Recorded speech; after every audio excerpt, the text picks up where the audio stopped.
तमाम बड़े नेता पहुंचे हुए। रंधावा बोल रहे हैं, सुनाते हैं। प्रताप सिंह खाचरियावास जी और सभी स्टेज पर बैठे मेरे एमएलए साहब, प्रदेश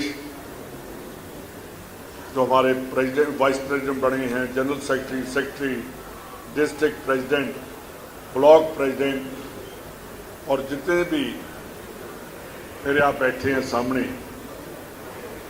सभी ने कहा है कि आपकी वजह से हम स्टेज पर बैठे हैं। इस बात को याद भी लीडरों को रखना चाहिए कि अगर वर्कर है तो हम हैं, वर्कर नहीं है तो हम नहीं हैं। तो आज जो मीटिंग आप लोगों की बुलाई गई, ये आदिवासी दिवस, इंटरनेशनल आदिवासी दिवस के लिए 9 तारीख को जो मनाते हैं उसके लिए हम सभी आपके पास आए।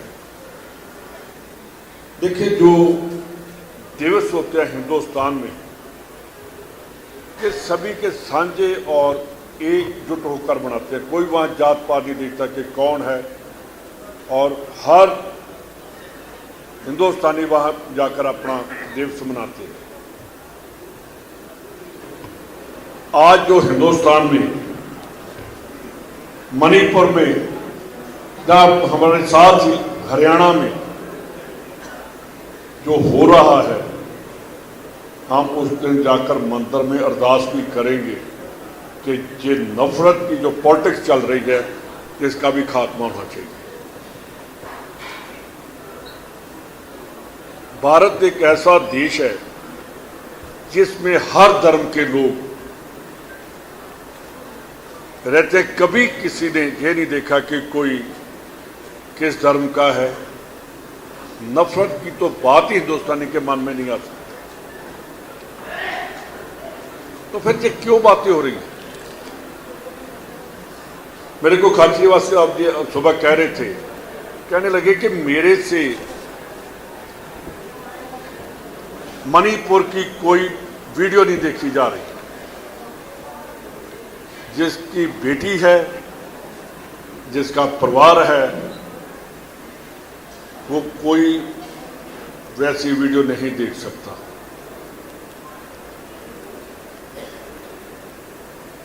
हम सभी कहते हैं कि हिंदुस्तान देवी देवताओं का देश है। 33,000 करोड़ देवी देवते हैं, उनमें सभी धर्म के हैं। तो फिर ये नफरत क्यों है?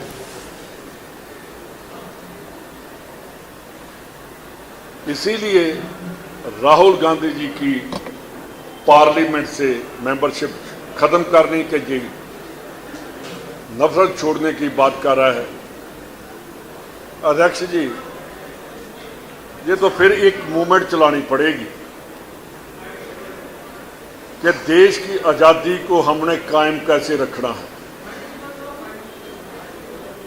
देश के लिए इतनी कुर्बानियां हुई। मैं अब जाकर पढ़ूंगा भी कि जो वहाँ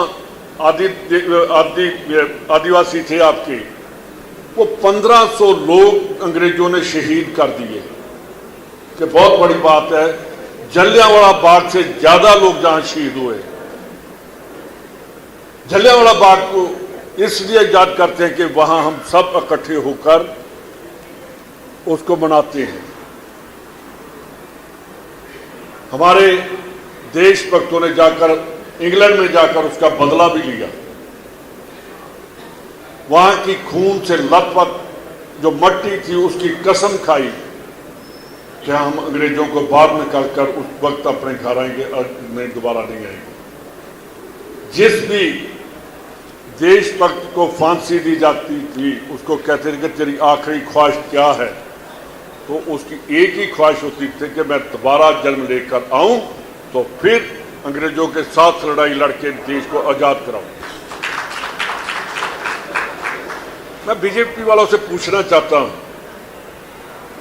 कि कहीं कोई खड़ा होकर तो ये बताए हमें कि किसके परिवार ने इस देश की आजादी के लिए काम किया है। वो ही चल सकता है जिसके दिल में दर्द हो देश के लिए, जिसके परिवार ने कहानियां सुनाई हो कि हमने अंग्रेजों के साथ ऐसे लड़ाई लड़ी, इतने तस्वीर उन्होंने हमें दिए, ऐसे हमें कोट लखपत या मुल्तान की जेलों में जहाँ अरुणाचल की सेलुलर जेल जिसको काला पानी कहते थे, उन जेलों में जाकर हमने कैसे अपने जिंदगी के दिन काटे। और मेरा ख्याल है कि इन जेलों में जो चला गया वो वापस नहीं आया, वो वहीं उसका दफना दिया गया, जहाँ संस्कार कर दिया गया। आज हमें क्यों जरूरत पड़ रही है, क्यों इंडिया का नाम दिया गया सभी पार्टियों ने इकट्ठे होकर कि हमें देश की रक्षा करनी है। 3 रंग किसने दिए तिरंगे की, उस तिरंगे की हमने राखी भी करनी है। जो वो तभी होगी जब हम इकट्ठे होकर एक आवाज में देश के लिए सोचेंगे। और वो आवाज और वो सोच सिर्फ कांग्रेस में है, और जो कांग्रेस को प्यार करते हैं वो ही देश को प्यार करते हैं। मैं, क्योंकि हमने आगे भी जाना है, एक बात मैं आपसे कहूंगा, अगर हम चाहते हैं कि आवाज बंद ना हो, देश की बात करने वालों को रोका ना जाए, फ्रीडम होनी चाहिए बोलने की, संसद में नहीं, मैं कहता हूं बाहर भी होनी चाहिए कि वो अपना अगर बताना चाहता है कि हम ये चाहते हैं तो वो लोगों तक पहुंचनी चाहिए बात। फिर ऐसा नहीं होना चाहिए कि निकाल दो, इसकी आवाज बंद कर दो, नहीं बोलने देंगे। ये कहते हैं कि नहीं सहेगा राजस्थान।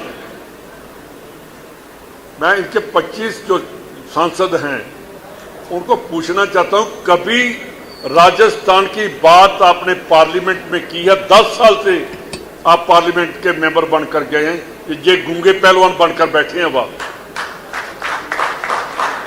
क्या राजस्थान की आवाज नहीं उठनी चाहिए? ERCP नहीं बननी चाहिए? पानी नहीं चाहिए राजस्थान को? हम पंजाब में कहते हैं कि राजस्थान ना बना दो, पानी मत निकालो जमीन से, रेगिस्तान बन जाएगा पंजाब। तो ये राजस्थान वाले गजेंद्र सिंह जी के पास डिपार्टमेंट है, वो हर रोज पंजाब में जाते हैं, क्या उनको दिखाई नहीं देता कि 13 जिले 13-14 डिस्ट्रिक्ट जो हैं वो बिना पानी के लिए वहां बैठे हैं? अगर पानी नहीं है, जीवन नहीं है। तब वो बोलते हैं कि अगर बीजेपी की सरकार लेकर आओगे फिर हम ये नहर भी बना देंगे। क्या बात है? इसका मतलब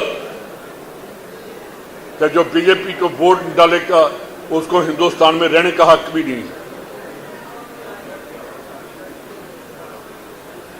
प्राइम मिनिस्टर जी हर रोज मेरे ख्याल जितनी बार आ गए हैं, पुराने प्राइम मिनिस्टर हम देखते थे मेरे ख्याल 2-2, 3-3 साल के बाद स्टेट का टूर लगाते थे, तो जब आया करते थे लोगों को ये ध्यान रहता कि आज हिंदुस्तान का प्राइम मिनिस्टर आ रहा है, हमारी स्टेट को कुछ देकर जाएगा। तो हमारे प्राइम मिनिस्टर साहब सिर्फ भाषण देकर जाते हैं, स्टेट को कोई पैसा नहीं देकर जाते, कोई रिलीफ नहीं देकर जाते।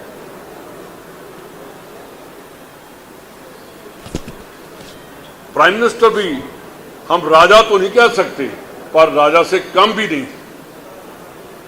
अगर पुराने राजा महाराजे अपने लोगों के लिए अपने अन्न भंडार खोल दिया करते थे, मोदी जी आप कब खोलोगे? हिंदुस्तान देख रहा है, राजस्थान देख रहा है कि हमारी नदी कहां गई। जो ऐसे रुक कर लेते हैं अगली खबर।